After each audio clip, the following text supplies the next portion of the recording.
Universal design and online learning.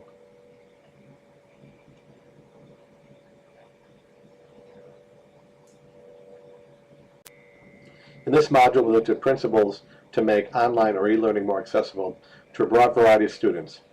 In order to link theory to practice, we were asked the following question: are the 7 principles of universal design being applied to online courses at my school?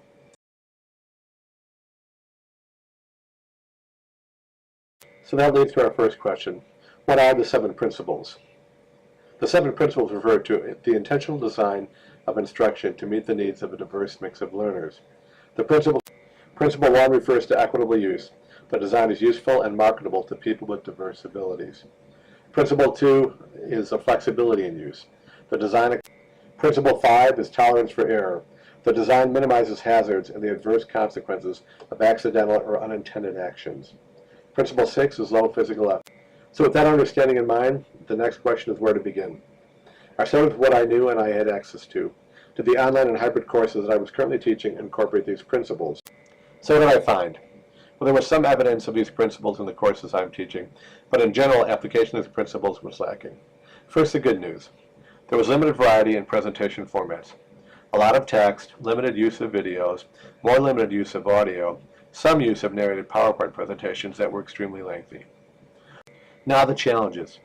The documents available were primarily in PDF format. They were not available in alternative accessible means, nor in plain language.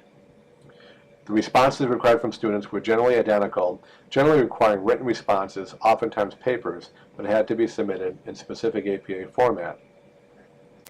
How to improve? Well, if I'm looking for progress, not perfection, the following simple steps will move to incorporate the principles. In terms of flexible use, documents can be made available in both Adobe Acrobat with accessibility feature activated, as well as in Word rich text format to allow users to select the most accessible format.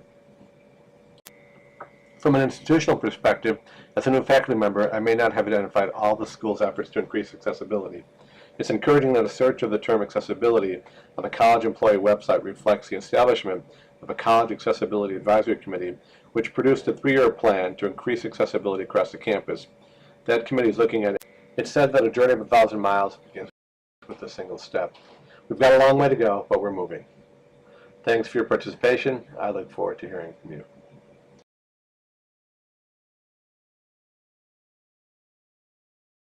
Created using Powtoon.